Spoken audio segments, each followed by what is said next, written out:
Blame is a dangerous game. Kind of a cheeky title. I wanted to talk about blame in this video because as embarrassed as I suppose I am to admit is that I used to blame a lot of things. So first, let me start this video off by saying that if you are someone who has blamed or does blame people, places, or things for situations, number one, you're not alone. Yours truly has been there, and do not feel, allow yourself to feel what that is like, and also understand that you don't have to feel bad about the fact that at one point you did what is very, very human and blamed people, places, and things for your situation. So the first thing I want to share with you about blame in this situation is not a joke. It's the fact that we create all of the situations that arise in our life. And I know that when you first hear that, you may be like, oh, hell no. Oh, she did not go. Oh, no, she did not. I did. And it's because it was a tough pill for me to swallow as well. Sincerely, though, we are products of essentially our own operating systems. I guess you could think, if you want to think of us as actual computers, our bodies as computers. Well, one, they run on the fuel that we give them, as in what you're feeding yourself. And they are very much like computers. They can access information in a very computeristic way of cataloging and, information, which I think is why people refer us a lot to computers. So blame. What blame essentially is the deflection of responsibility for something. And that's kind of why I chuckle and I say that it's a very human thing, because it is. It's a very human quality, at least until you become awake and aware of yourself. And then you begin to realize that, oh dear, actually my external environment, my circumstances is a consequences of the things that I either internally feel about myself or was programmed into me, whatever. So essentially what I'm saying is that blame usually happens as a result of our background operating system, our programming, whether we like it or not. And I don't know if you've heard this before or not. During the years of 0 to 7 years old, we are very, very, very malleable. We are like sponges, and we take in all sorts of feedback and information from the external world, which really does form us in terms of our worldview. Now, if you're really what'll really bake your noodle later on is that those beliefs that you gained from the years of 0 to 7, chances are very high, potentially, no matter what your age is, it depends on, I suppose, when you've awakened, that you likely still hold those beliefs. And the craziest part for me to understand was that your brain, anyone's brain, a brain, will not change. Understand this. Your brain will not change a belief that it holds. It, number one, will not replace the belief until you give it another to replace it with. And two, that the longer that you have held a particular belief, the more difficult, unfortunately, it is to, well, maybe I shouldn't use the word difficult. The more repetitions it's going to take of a new replacement belief to actually replace that. So I don't know. I don't know enough about computers, if I'm being honest, to give you a computer analogy for that one. However, if you saw my video where I described how with beliefs, it's like paving a highway.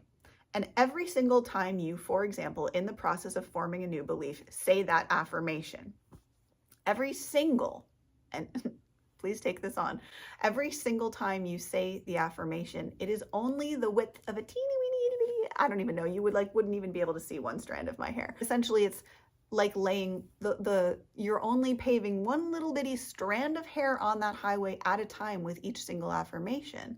And that is why you hear these manifestation teachers and people talk about repeating it over and over and getting recordings and playing it while you sleep so that your subconscious can absorb these things. Because if every affirmation is only the width of a hair, well, honey, it's going to take some time to pave a highway. You know what I'm saying?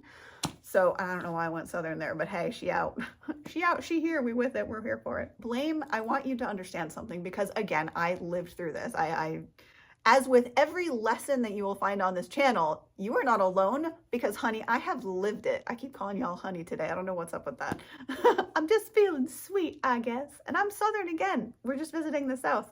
Hey ho.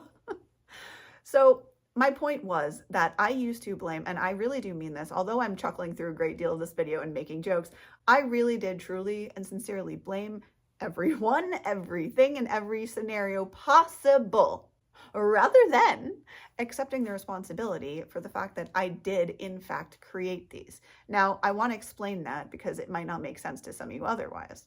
How that evolved was when we're growing up, and again, this kind of plays into the whole operating systems things, whatever our beliefs are, they're very, very ingrained, because chances are, like I said, between, let's just call it 7. So the years 0 to 7, we're forming that. And then let's say 7, it's solidified by the age of 7. So we have those beliefs. Now, the sort of problem, I guess you could say, is that until or unless we awaken, we don't really challenge those beliefs.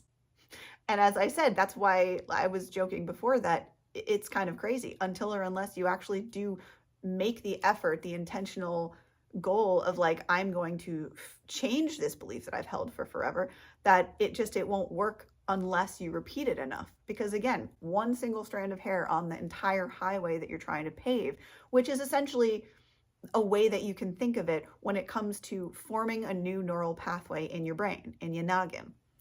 So I invite you to, and this is the most important lesson, what I learned from all of this was that sincerely and truly, I used to get really frustrated with people who would tell me that my external circumstances are my own creation. I would be like, say what now? Like, you did not just say that this was all my fault. And essentially that's sort of the pill that you get to swallow at some juncture along your life, is that, you know what? Yeah. So for example, I'll use myself in this scenario just to illustrate it for you guys. What was causing me to, and I know this might sound convoluted maybe, or maybe it'll make total sense for you, because maybe you're going through this at this time. For me, it was almost a survival mechanism, because my internal belief was, I'm not good enough. And really that stood for everything. I'm not good enough for this. I'm not good enough for that. Everywhere, everything. I didn't belong and I wasn't good enough. Which somehow turns into, as a survival mechanism, blame. Because what at least I ended up doing was, okay, so my internal belief is, let's return to that, I didn't feel worthy. So I would attract situations that, well, number one, I had attracted situations that made me reinforce, that caused me to reinforce that belief that, oh, you're not worthy. Here's an example of how. So further paving that highway that already existed, like really turning it into a 4 or 5 lane super highway. So again, that just reinforced and reinforced. So as a way of survival, and I'm not saying this is healthy, it's the way I had learned to survive, was that I would blame the external circumstances, whether that was school circumstances, environments, people, whether that was my teachers or friends or whatever it was. However, I can tell you that I truly was external all the time. I was in what they now call, that the hip term is victim mentality. And so I invite you, this is the point of the video, is I invite you, if you find yourself, if you can be honest enough with yourself to realize perhaps that like you're standing in the shoes that I was, that, oh, wow, I actually am really like blaming a lot of people for this and that, and actually they didn't actually do anything, or this doesn't actually have anything to do with them. This is about me. If you can really understand that that's a true thing, that's happening, it can be very enlightening, and actually you can make a lot of progress in your life, because something magical, and I know I say that a lot, it really is true though, happens when you suddenly then, once you've realized that, you then stop blaming others and you take responsibility. And I wish I had it thought ahead of time to bring it up here. Whatever, I didn't. I have this coaster, which if you guys aren't familiar with that term in your country or anything like that, a coaster is just a little like ceramic square piece of fired pottery or something that you put a hot mug of tea, or you would put something hot on so that it doesn't burn the table or whatever. I guess that's a very like first world kind of thing to have. At any rate, and I have a coaster downstairs for my tea that says, well, if it isn't the consequences of my own actions. And I genuinely laughed. I belly laughed so hard when I found this coaster, because I was like, I see you, universe. And yep, you're right. This was around the time that I was recognizing that I was blaming everyone else for my circumstances, everyone and everything else, just to avoid, guys, by the way, just to avoid looking inside of myself, because I was scared shizzless of what I would find. And I keep saying that, shiz. I'm trying to avoid swearing, and I seem to be doing better, but the delay on the video is kind of comical. So I want to share with you that if you're someone who, like I said, you're not alone, like past versions of me up until very, very recently. So again, do not feel bad. It's okay if you're just now realizing this and you're like, oh dear. It'll be all right. Also, it'll be okay. Understand though that I've been there, and it's a beautiful thing when you realize that you're there too, because you can change that. And it's really honestly very beautiful, because when you do release that blame, you're whether you know it or not, you do end up freeing the people, the places, the things that you were blaming, and that energy kind of comes back to you, and you regain energy that you maybe didn't have before, which is a surprising, perhaps bonus benefit of that, right? So I really do invite you to take a look at blame within your own life, within the context of your life. And if you are someone who finds yourself frequently blaming external things, I really humbly invite you to look at yourself. And when I say that, what I very specifically mean is to examine your belief systems. Examine what exactly do you specifically believe. In fact, I very strongly encourage you to physically write it out and like look at it, because it wasn't until I did that that I really started to see my patterns as a person. And truthfully, I'd been trying to work on it and thinking that I was working on it, but there's an aspect of just until you visually see those things that might be causing you a very literal block in your life, sometimes it's harder to bust through them. Without it helps to visually see it. It makes it truly real and tangible for you in a way that, I don't know, your body appreciates and understands on a deeper level than maybe even just your mind could understand it.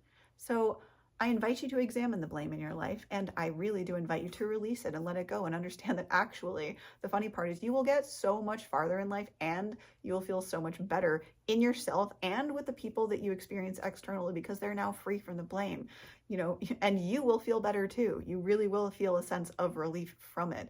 You'll be like, oh, I don't have to be so angry anymore. Because honestly, guys, under that blame, there is some like personal anger probably at yourself for something or other, for maybe not achieving, I don't know what.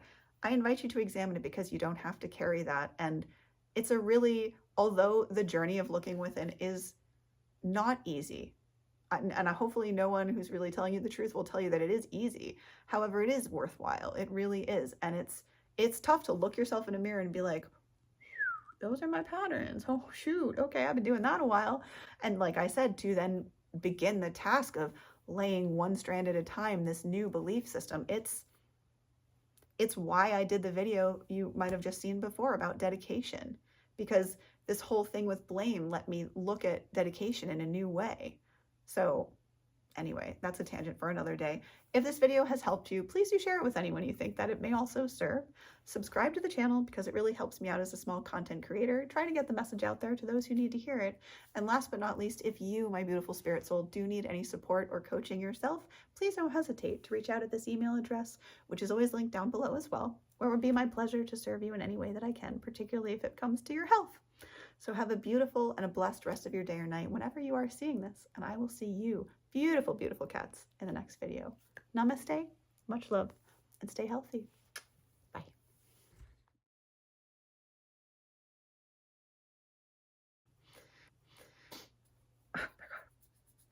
Or third, or not third world. What is this? What is this pointing thing? Whatever.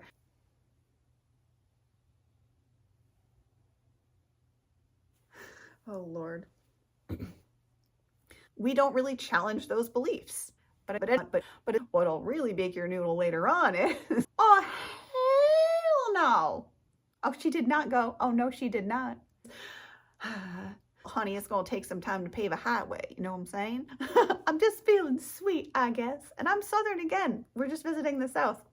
As with every lesson that you will find on this channel, you are not alone, because, honey, I have lived it.